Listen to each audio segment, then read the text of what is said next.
Chilling tales for dark nights.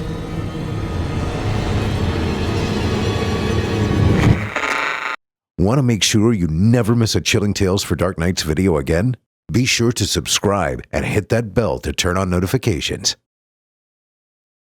The ingredients were easy enough for us to come by. A lock of hair from a virgin, nobly given by a blushing Dorothy. The placenta of a stillborn child, stolen by aspiring midwife Harriet from a fatally difficult birth she'd shadowed. And the, seed of a bastard, donated by Chris with very little prompting whatsoever. As I was on a pathology residency, it was my job to get the adipocere. Oh, sorry, if you're not familiar with the technical terminology of morgues, forensics, or pathology, you're probably confused. Corpse wax. I had to get the corpse wax. Luckily for me, the perfect John Doe rolled onto the slab only 2 days after Harriet managed to swipe the placenta. This meant we didn't have to freeze it too long, which was a huge relief. We'd been expecting a wait of a few months at least. That's a long time to carry around the anxiety of Dorothy's Mormon boyfriend accidentally discovering a human placenta in the freezer of his devout fiancé's student accommodation. Kicking things off only a week after Chris found the book was a much appreciated win. I could have kissed the bloated mystery man on the wheeled gurney. The cops had picked him up in the swamps, about 10 miles off the interstate, after getting a call from some distraught kids dicking around on a hydrofoil. Fully naked when they found him, no ID. One of those unfortunate forgotten folk who walks out into the damp, humid bogs to quietly shuffle out of life. His timing couldn't have been better. Adipocere, or corpse wax, happens in certain conditions instead of putrefaction. Basically, if you die somewhere hot and moist enough, the fats in your body undergo a process called anaerobic bacterial hydrolysis. A hard, gray-white wax forms on your skin as the decomposing fat bubbles to the surface and solidifies. It can take months out in the desert, but here in Florida, with the marshes and equatorial sun, decent corpse wax deposits can form on a body after just a few days out there with the reeds and the gators. John Doe had been out there about 3 months. Plenty of time to make his swollen gray body fertile ground for what I had to harvest. I managed to fill 3 sandwich baggies with the waxy white substance I scraped off his belly with a bread knife. I had to stop when Dr. Bramfield came back to start the post-mortem proper after about 20 minutes. Didn't matter, I had enough. Luckily, my thin-faced professor didn't notice the missing chunks of hard wax on John Doe's swamp water-filled gut. Aside from an earful for not making any admission notes, the rest of our time with the corpse was uneventful. I didn't exhale until I'd firmly shut the door to our apartment behind me, though. "Did you get it?"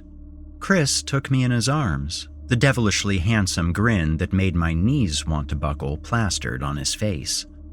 When I nodded, he picked me up and kissed me. It was the same kind of kiss he'd planted after I'd agreed to make us official. That kind of nostalgia was enough to assuage any of the growing unease I was feeling about the 3 baggies of decomposed human fat hidden in my satchel. "Babe," he'd said, winking at me, "you're the absolute best. I'm gonna go have another read of the book." "Is Harriet ready?" I looked over my shoulder as I hung my coat next to the front door. Chris was nodding, already heading up the stairs to his room. "Yeah, she's been buried in candle-making videos on YouTube ever since you texted. The other thing should be defrosted now, too." "The placenta, you mean?" I asked, eyebrow raised. "Yeah, that." It still amazes me that, out of everything the recipe in that old book had us working with, it was the placenta and the aftermath of childbirth that had Chris icked out the most. The knowledge of what Harriet and I were about to do with wax scraped from a dead man's belly disturbed him much less than the videos she and I had forced him to watch of the birthing process. Honestly, How did that boy reach the age of 23 before learning what a placenta was? I sure knew how to pick 'em. Harriet already had a boiling pot of water ready when I dumped the sandwich baggies on the kitchen counter. Jesus, Bex, you got it? I got it. She gave me a half smile, a watery look in her eyes that told me all I needed to know about how much this meant to her. I'd long given up telling her to stop feeling guilty. What are friends for? Besides, even if I didn't want to be involved, it was my idiot boyfriend who found that damn book. Everything that happened after he'd thrust it into her trembling hands was my responsibility, whether I liked it or not. We made idle chit-chat while we worked. I emptied the contents of the sandwich baggies into a pot, then lowered said pot into Harriet's boiling one on the stove. Before long, the stolen fragments of John Doe's waxen crust were bubbling and simmering.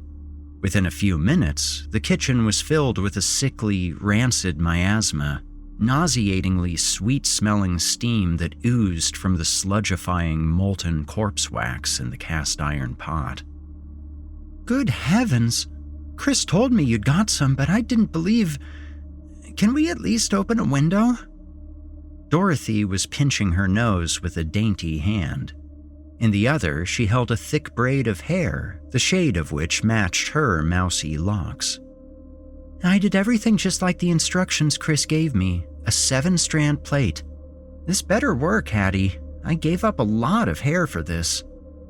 She pointed at her new pixie bob. I did feel for her. If it wasn't for Chris's smooth talking a few months prior, it could have been my hair scooped up from the kitchen floor that morning. Thanks, Dor. Harriet placed a hand on Dorothy's shoulder, a tear falling down her cheek. I mean it, really. Okay, ladies, that's enough mushy stuff. We've got a candle to make. My two housemates swallowed, Harriet to hold down tears, Dorothy to try and forget what was still bubbling away on the stove. The book was a few 100 years old by the looks of the weathering on the leather sleeve. I'm glad that blenders have been invented since then.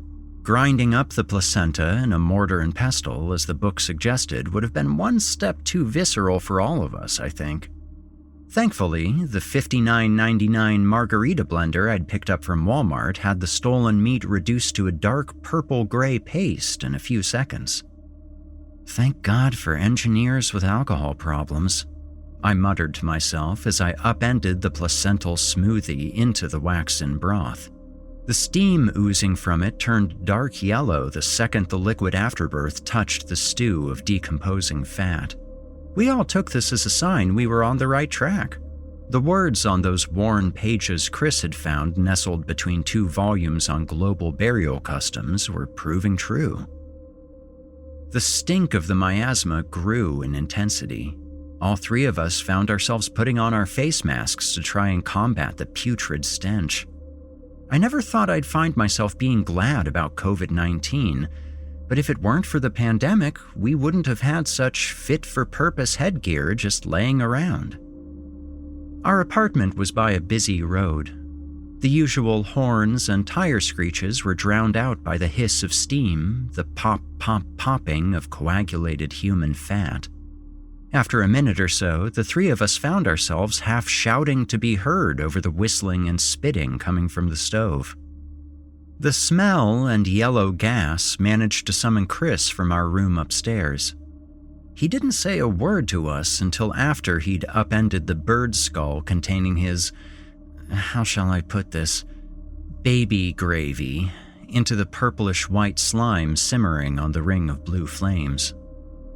The book mentioned nothing about the smell. He waved the small black leather volume, his attempts to fan away the jaundiced steam completely futile. Jesus, this fucking reeks. Please tell me we're nearly done. Please don't take the Lord's name in vain, Christopher. But yes, we are. The brow above Dorothy's white fabric mask shot my boyfriend a disapproving look. The exact same one they'd given him 2 days after Ricky's accident when he introduced the book into our lives. I have to hand it to Dor. She knew that book was bad news from the start.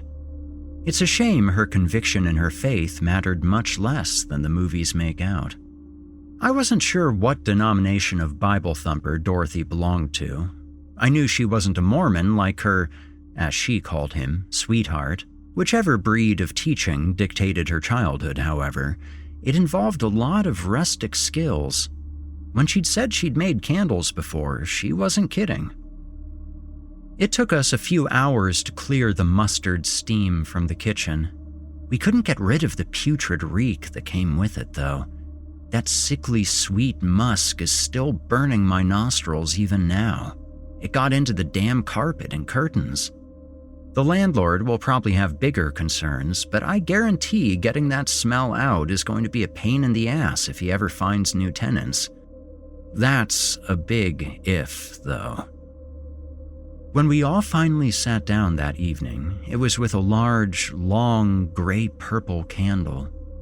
It looked like the kind of beeswax candles that honey farms sell on the side in the gift shop. I squeezed Dor's shoulder. We'd all heard her through the walls, and that was a long time for anyone to spend crying in the shower.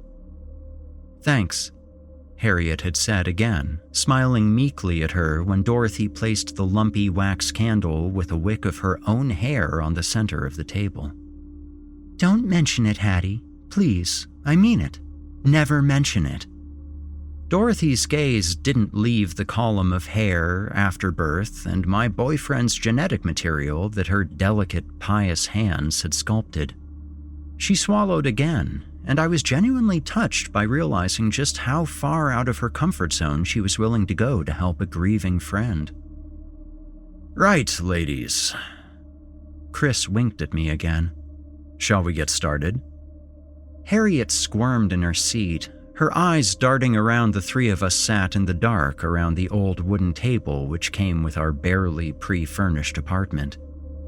"Don't we need to hold hands or do an incantation or something like that?" Chris shook his head. "Nope.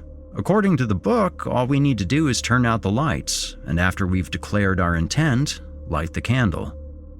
Declared our intent? My eyebrow had raised again. I'd never heard Chris sound so professional before. It wasn't something I knew I found attractive, but I could have leapt over the table and taken him there. My half-serious fuckboy interest was turning into a charge-taking voodoo man right before my eyes, and I was here for it. It's a shame I'll never get to explore that epiphany about my fantasies further. For his part, my boyfriend winked at me again. "That's right, babe. By making this thing, we've already weakened the barriers around our world. Before we light it, we've got to declare our reasons for trying to fully reach through them." "But once we do, I can speak to Ricky, right? He'll be there?" Harriet had grabbed Chris's hands, her eyes streaming and bottom lip beset with violent trembles. I think he caught my jealous glare because he placed her hands gently on the table. "Yes, according to this, that's what'll happen." He tapped a downturned thumb on the black leather. "We followed all the steps. Now we've just got to turn out the lights, let the other side know why we intend to pierce the barrier, and then, hey presto, we can all apologize to Ricky for letting him drive drunk when we were all too cheap to pay for an Uber." The slight crack in his words was enough for me to know his joke was hiding the same intense guilt that we all felt. Well, all of us apart from the teetotal and at-home studying that night Dorothy. I squeezed his knee under the table. Harriet let out a small noise, somewhere between a sob and a yelp, but didn't say anything. Despite the callousness of his tone, she knew there was nothing false about Chris's statement. "So then, now we all know what's got to go down," he said, blinking away tears and treating my housemates to the roguish grin usually reserved only for me. "Shall we get started?" He held the book in one hand. With the other, he reached out behind him. There was a click, and then the small desk lamp which offered our only protection from the pitch blackness went out. That's the first moment I had the conscious thought that I'd made a mistake by allowing Chris and Harriet to get so taken with that damn book. I should have listened to Dorothy and thrown it in the trash the instant we saw those grizzled illustrations of flayed bodies and twisted creatures, all sketched with far too much realism to have been generated by imagination alone. Chris said he'd found it in between two books on Tibetan burial customs. Ricky was a Buddhist, so my idiotic but clearly kind-hearted when it counts boyfriend wanted to read up and see if there was anything we could do to honor Ricky's spirituality, because the deceased's Baptist parents certainly wouldn't entertain any reference to Ricky's heathen fad. If you're wondering why Chris didn't just use the internet, the answer is simple. He'd literally never used it for anything outside of porn. Social media he accessed through his phone, which, he informed me, was an app, not the internet. As I said, I know how to pick 'em. All three of us girls had thought Chris's library digging was a genuinely thoughtful and adorable touch that our lives needed. Bex's stupid boyfriend does something useful for once at the moment when it actually really counts was definitely one of the few positive moments in the Ricky's accident saga. However, only Harriet kept feeling as such when he showed us the book. It had no writing on the cover. It was sleeved in gnarled, dry leather that was the charcoal black of burned flesh. The words on the thing's pages within were inked in an Old English dialect which I didn't recognize. Dorothy said it reminded her of her grandfather's old Bibles, the ones he'd had passed down from his grandfather. It was an edition written by and for the original Pilgrims that set sail from England, a long, long while before the American Standard Bible was written and distributed in the 1910s. However, it only reminded Dorothy of this family heirloom. There were some words even she didn't recognize. That was enough for her to instantly distrust the rites and incantations laid out in this mysterious, authorless tome. It had a title, though, written by hand on the first page in an unsettlingly red shade of ink. The Ta'alim al-Rajul al-Akhir. It means Teachings of the Last Man, or that's the closest translation, Harriet had informed us after running the spidery letters through a translation app. It's Arabic, although it's not written in the Arabic alphabet. She'd wiped a tear from her eye as Chris then explained the chapter which led us to be sat around that ancient oak table. I should have listened to Dorothy when she took me to the kitchen to beg me to tell my boyfriend no, to convince our housemate that a seance wasn't the way to cope with grief. At least, that was why I thought Dorothy didn't like the idea. I didn't think she actually believed it, despite her frantic wailing about demons and ghosts and spirits and other corn country churchgoer boogeymen. The moment the amber glow of the desk lamp vanished, I knew I should have taken her words at face value. When the light left our apartment, all other sensory reassurances left with it. The humming and honking of the roads, which snugly nestled the unit containing our run-down 3-bedroom living space, vanished. The zesty scent of lemon cleaner Harriet had doused the place in to mask that putrid musk withdrew from my nostrils, leaving only the nausea of the sickly, candle-making miasma baked into every fiber of fabric in the room. The usual faint amber and neon glow from the narrow gaps between curtain and wall were gone. The reeking pitch darkness was cold and moist, far colder and moister than Florida evenings have any business being. I could hear Dorothy whimpering in the dark, praying to herself under her breath. Harriet's breath was slow and steady, but I heard the occasional sniffling in the gloom from her sucking back tears. Chris's breaths came through shallow and excited. After a lifetime of being that useless kid who caused problems, he was relishing his time as a man that fixed them. "For those in the darkness listening," he said, his voice level and measured despite his excitement. We four have constructed the Manarat Alruya. God, I hope you're pronouncing that right. I muttered, joking in an attempt to calm my nerves. Chris continued, though not without giving me a sharp but playful kick under the table. We have gathered the ingredients as instructed in the Ta'alim al-Rajul al-Akir. We are declaring our intent to you now as laid out in the teacherless teachings. We declare the air we breathe open to the Ulayak Aladin Yanamun, open to those we've lost, open to the one amongst you called Ricky Giftstone. We declare ourselves and our home open for you. What now? I heard Harriet whisper. The palpable excitement in the whispered response from Chris's direction was so gleeful, I started to lose the tingling his taking charge voodoo man shtick had inspired. Now, Harriet, we light the candle. I heard squeaks and scrapes next to me, could feel the cold, moist air shifting as Chris stood. The table groaned under his weight while he leaned forward, feeling around in the dark with an outstretched arm for the corpse wax candle Dorothy's hands had constructed. For her part, Dorothy was still running through every prayer she knew, the rosaries in her hands click-clacking almost inaudibly in the pressing darkness. Harriet was whispering too as Chris fumbled.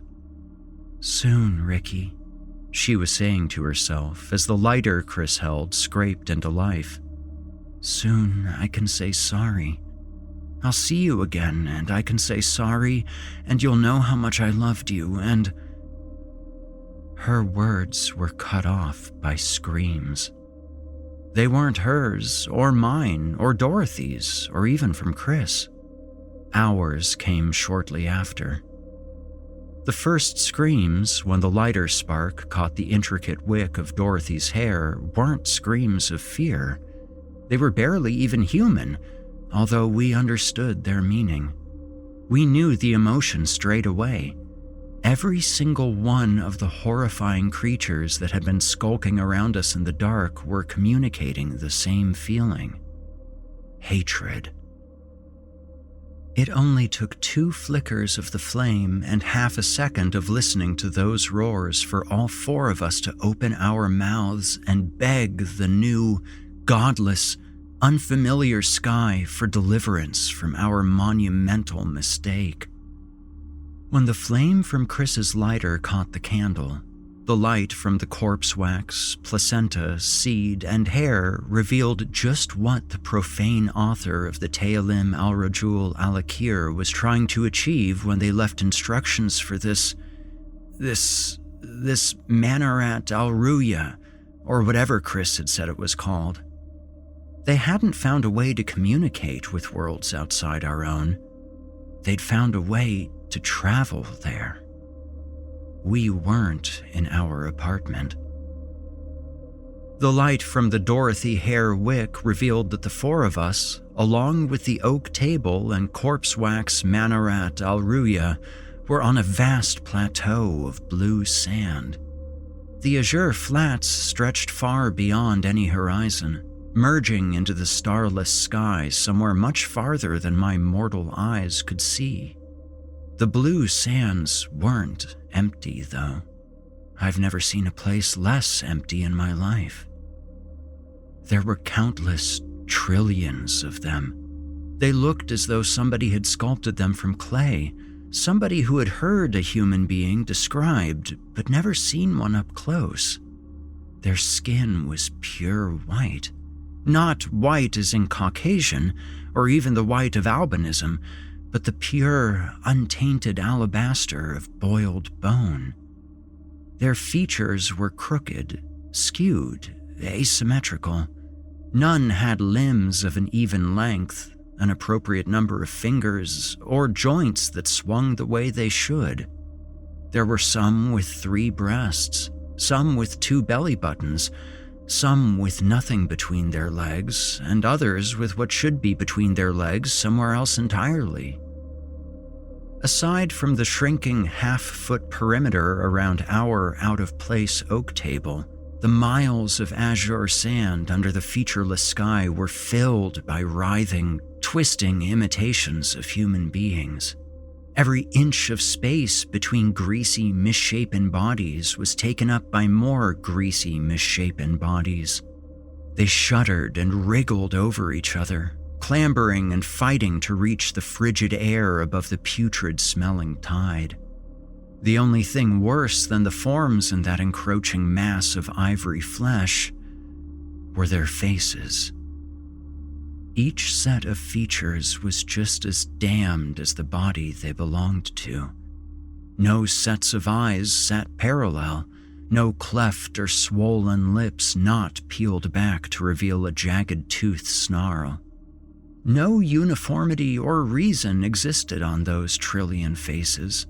Nothing could link them as belonging to creatures of the same kind beyond a single observation. The expression beneath every lumpy brow and around every crooked nose was the same: pure, unfiltered, unrestrained hatred. Hatred directed through a near infinite number of mismatched pairs of eyes at us. There was no way we could hear our screaming above the offending roars and high-pitched bestial howls of those things without number. The sheer volume of it shook the table and my bones. I saw the other three, though. Saw the unbridled terror and unchecked tears that let me know their blind panic was at least as overbearing as my own. Chris was still bent over the table, the lighter still flaming under his white-knuckled thumb. Dorothy had jumped to her feet, holding out her rosaries at the tide and praying so fast I doubt I could have understood even if all I could hear was the rage pouring from more mouths than there were stars in the normal sky I knew. It was when I saw Harriet's face that I knew I had to leap onto the table and blow out the candle and stop the madness my well-meaning idiot had landed us in. She was looking at something bearing down on Dorothy. I knew why she was. I recognized it too, even though one of its eyes was thrice the size of the other, even though its nose only had one nostril flapping loosely on its left side, even though the mouth was fused shut and it screeched through an ear crudely sticking out of its cheek. Even without the farmer's tan, without the bushy ginger eyebrows or afro or the warm smile which made me more jealous of Harriet than I'd ever admit, I knew that face. So did she. She had one fleeting half-second to stare, eyes wide, as it got its mismatched paws around Dorothy's neck. Harriet's cry rang in my ears long after I'd snuffed out the candle and we'd plunged back into blackness. "Ricky!" The three of us awoke at the same time. We were back in the apartment.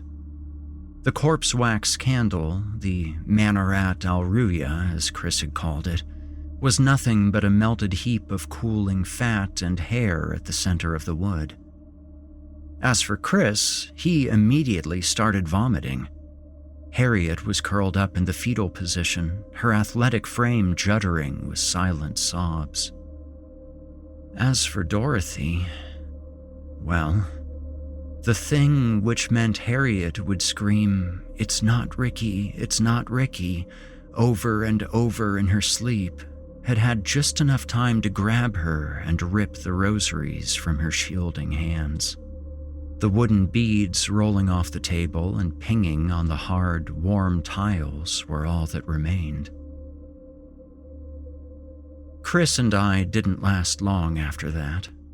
Neither did my studies.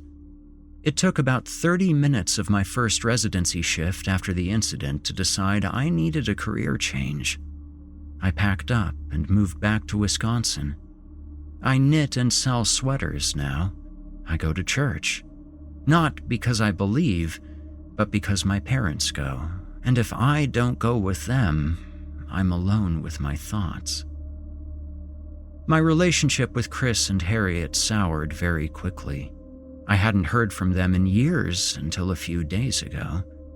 I'd broken up with Chris and moved out of the apartment as soon as the police and Dorothy's Mormon boyfriend were satisfied we had nothing to do with her disappearance. I couldn't take the lying. Chris and Harriet could, though, which I know because they started their affair the same night we lit the manor at Alruya.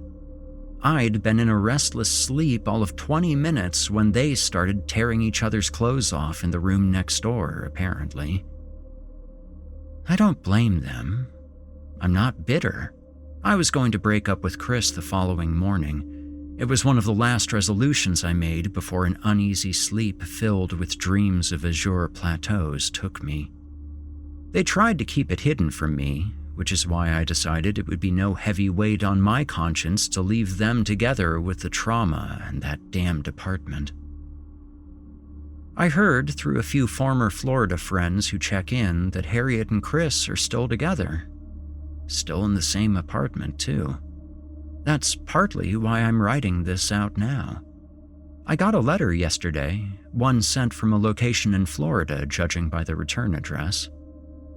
I'm going to go back there to see Harriet and Chris again.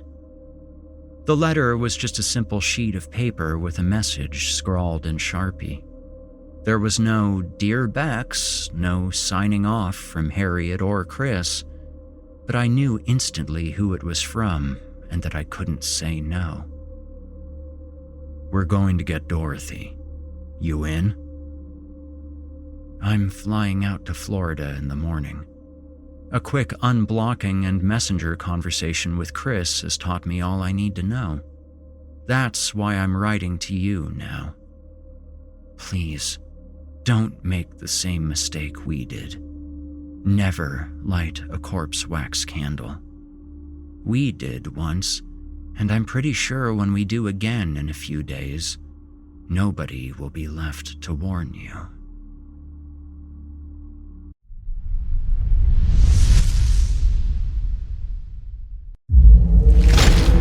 Chilling tales for dark nights.